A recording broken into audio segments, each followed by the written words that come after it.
Well, as you know, the minority vote played a key role in the president's victory, created a deficit that was too great for Mitt Romney to overcome. The share of whites fell by 2 points. Again, it's been a consistent trend since the 2008 election. It went from 74% down to 72%. Looking at Florida, there was a 4-point drop in the share of white voters since 2008 and a 3-point increase in Latinos, almost all of them non-Cuban Hispanics, by the way, which does matter as far as Republicans versus Democrats are concerned. There was a 4-point drop in the share of the white vote in Ohio since 4 years ago, made up mostly of an increase in the share of African-American voters. The racial composition of the electorate in Virginia was identical to what it was in 2008. And interestingly enough, Virginia and the national popular vote, again, is going to be, looks like, right on the nose. The closest state to the national popular vote appears to be, it's going to be Virginia. Right now, I want to bring in the keynote speaker at this year's Democratic National Convention, San Antonio Mayor Julián Castro. Mr. Mayor, good morning to you. Good morning. Good to be with you, Chuck. Well, demographics are destiny, so let me ask you this. In the state of Texas, is it a battleground state in 4 years? I hope that it will be. You know, Texas made some good strides in this election, and of course, it's solidly red.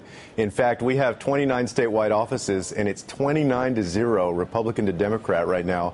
But I do think that in 2016, it's going to get a lot closer, and certainly by 2020, it's going to be in play. Do you think Texas Republicans understand this better than national Republicans? They probably have a hint of that, except that when you look at who they've elected, who they've nominated, they've veered off very far to the right. And so I think that what's going to happen for Texas Republicans is that they're losing the business community and the moderates, and over time, in the next 2, 4, 6 years, that's probably going to catch up with them. So I'm not sure that they have a sense of it yet, because they've had the rule of the roost since basically the mid-90s. Let me ask you about, what do you think President Obama owes the Hispanic community? It's clear to me he owes the Hispanic community, when you look at for his reelection. I mean, it was over 70% he carried among Hispanics, record number for a Democrat carrying Hispanics in the state of Florida. I can go on and on. You've seen the math. You know the numbers as well. What does the president need to do for the Hispanic community since they were there for him? Well, there's no question that the Hispanic community came out big for President Obama. We're seeing numbers ranging from 71% to 75%. The biggest lopsided Hispanic vote for the Democrats since 1996, when Clinton got 72%. But Hispanics are like everybody else in the United States. They care about the economy, health care, education. But of course, what it means is that we're hopeful that the president and the Congress will take up the DREAM Act and take up comprehensive immigration reform sooner rather than later. Are you running for governor in 2014? I am not. I'm going to be here in San Antonio. You're definitely not. You've taken yourself out. I'm not. You're going to stay focused on running for re-election. Your twin brother is now a member of Congress. It's not a very popular body. What advice do you have for him now that he is headed to Washington, D.C.? Well, the first thing I told him was that he could have it.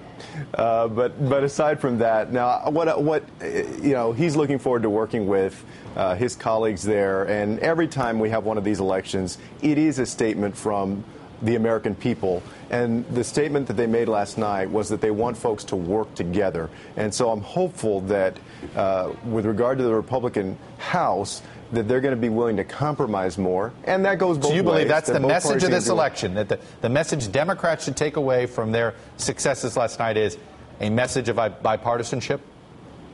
Well, not just Democrats, that Democrats and Republicans, and I do believe that the Republican Party has been very, very recalcitrant over these last couple of years. When you had Senator McConnell saying that his #1 goal was to ensure that President Obama was not reelected. Well, last night the American people did reelect him, and what it means is that they want folks who are going to compromise. We're going to have the opportunity for both parties to do that with regard to the fiscal cliff that's coming up. Right. So, we'll get that tested soon. Yes, we will. San Antonio Mayor Julián Castro, the keynote speaker from this year's Democratic Convention. Thanks for coming on this morning. Thank you.